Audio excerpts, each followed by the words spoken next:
Hello, my resilience family. It is another Sunday that God has blessed us with.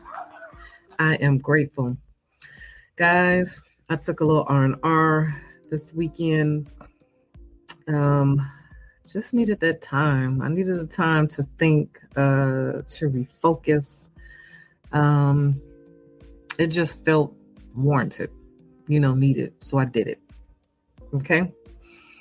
I hope you guys are having a wonderful beginning of this February month, guys. Happy Black History Month. I have to say that, of course, because it is me, is who I am, is what I am doing and creating my history, Or as some has been saying, her story. I love that. But anyway, I just thank you for tuning in.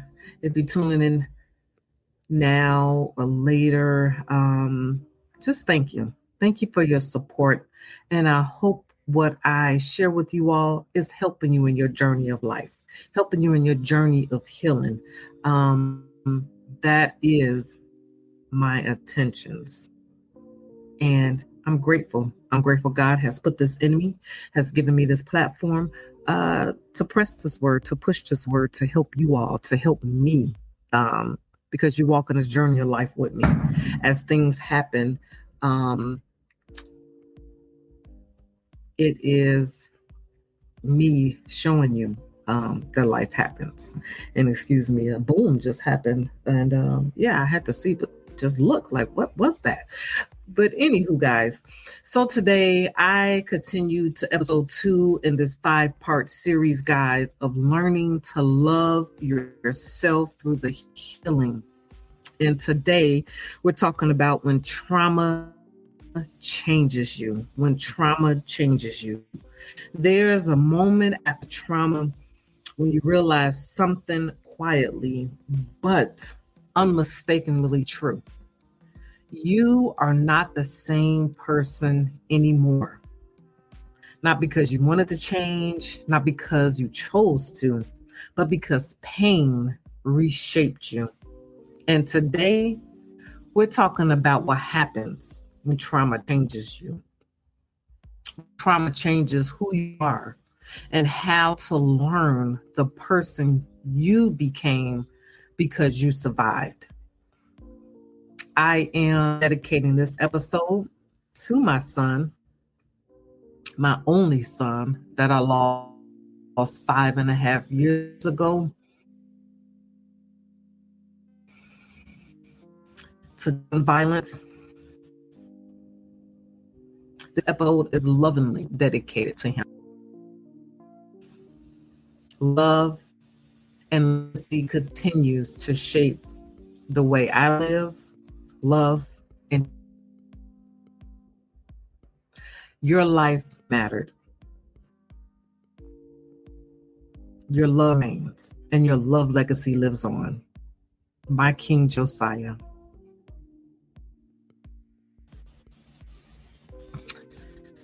So let's dig in, y'all. Let's dig into this. Let's start with acknowledging the shift. Again, trauma doesn't just affect what you went through.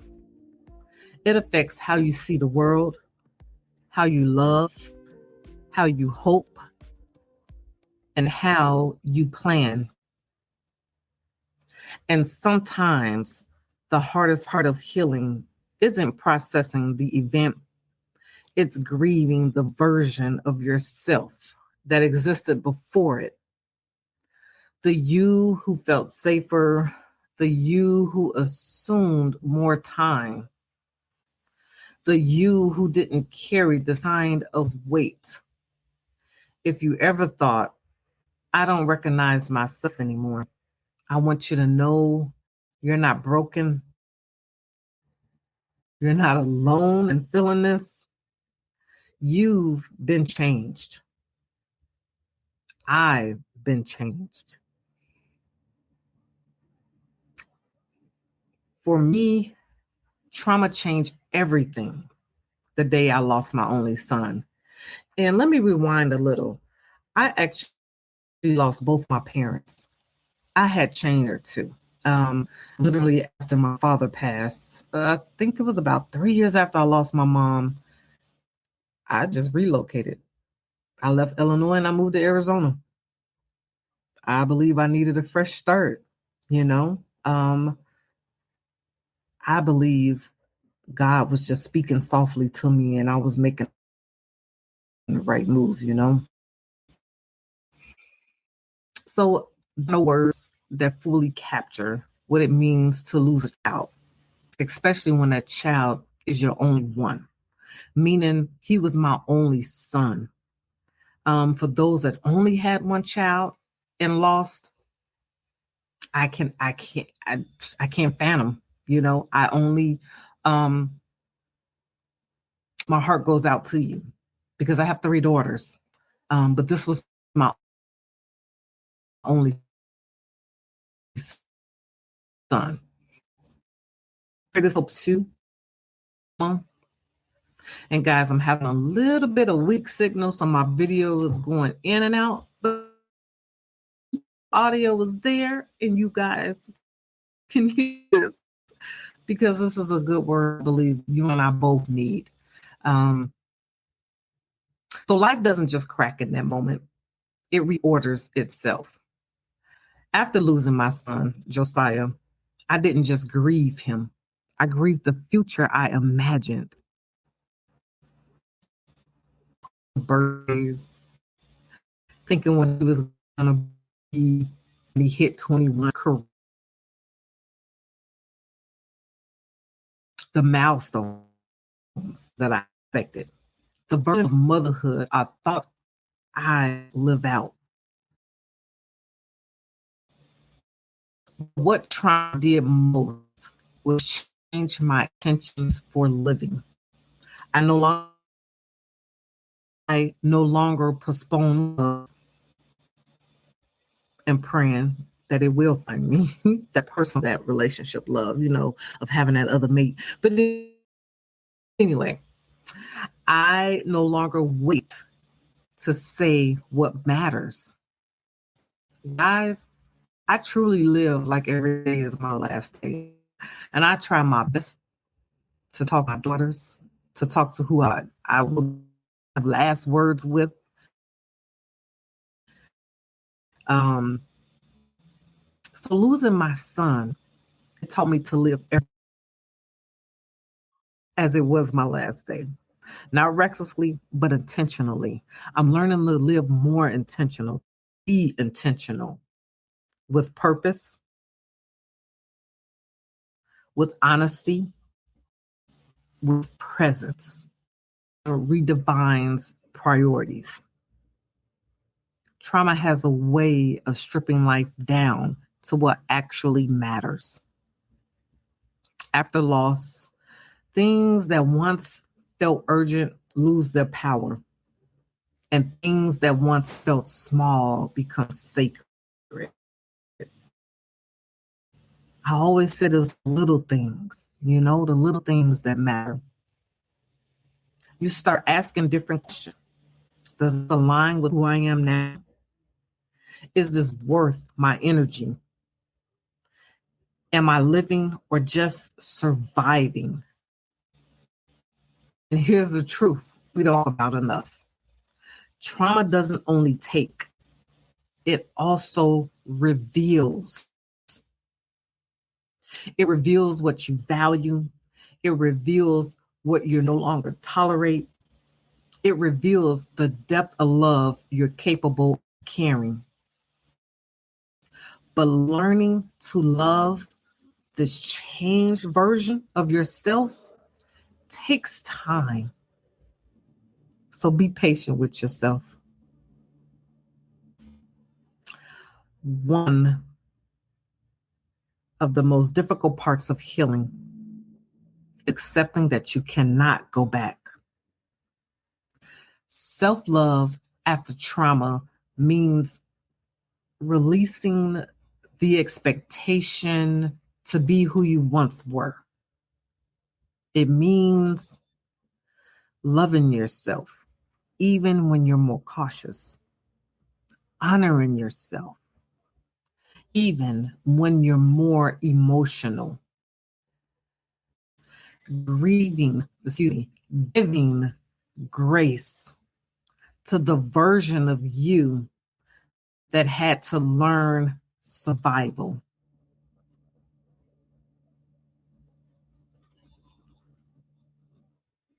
Second Corinthians 5, verse 17 reminds us, therefore, if anyone is in Christ, the new creation has come.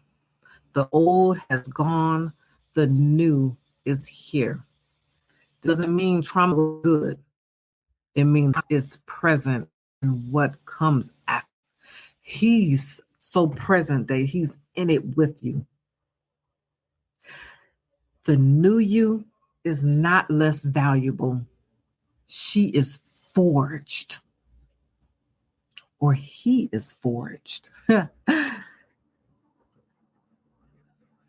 Living each day as if it were your last doesn't mean living in fear.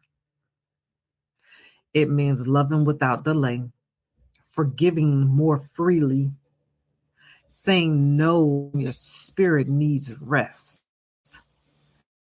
and saying yes to what brings life.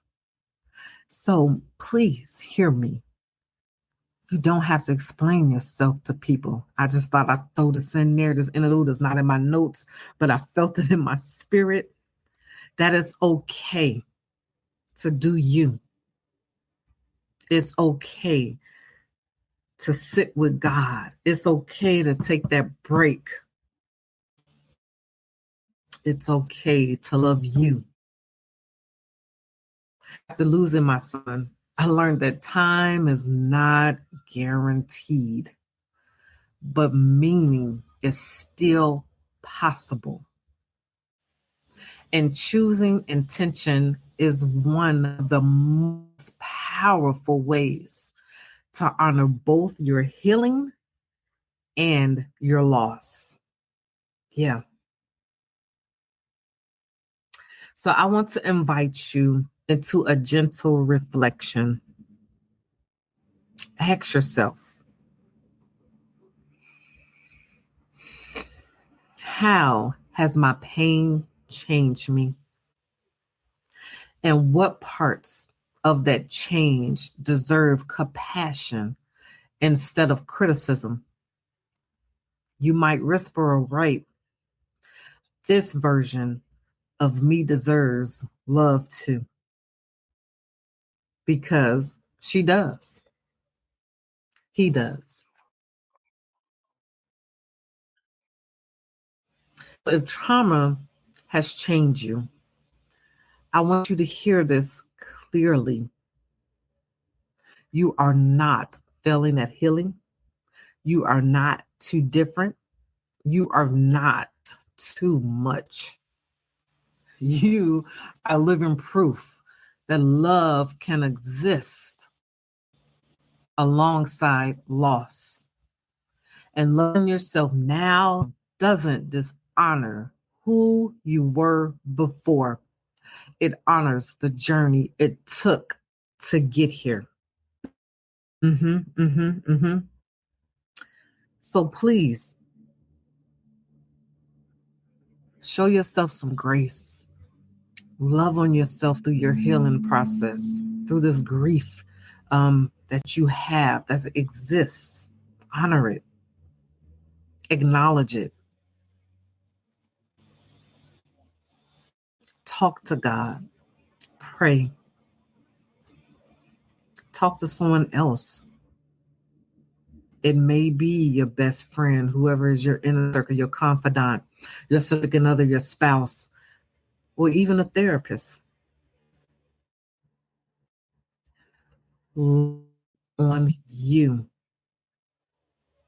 Love on you. Guys, just a quick recap. Episode 1, just, man, Episode 1 was really good. Grieving what never came. Please go back and look for that episode and listen to it. See if that's something that you need or someone else that need, and share it, guys. Share it. In today's episode, when trauma changes you, show yourself some grace, guys. Love on you. Okay. And coming up in our next episode, we're going to talk about the emotions we often hide in grief, the anger, the resentment, the guilt, and why suppressing them only deepens the wound.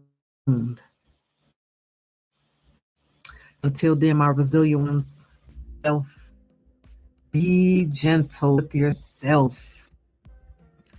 Show yourself some grace. I love you guys.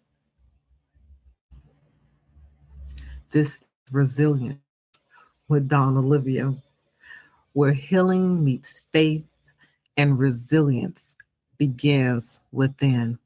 Stay well, stay safe, and always, my family, stay resilient. I love you guys. I love you guys.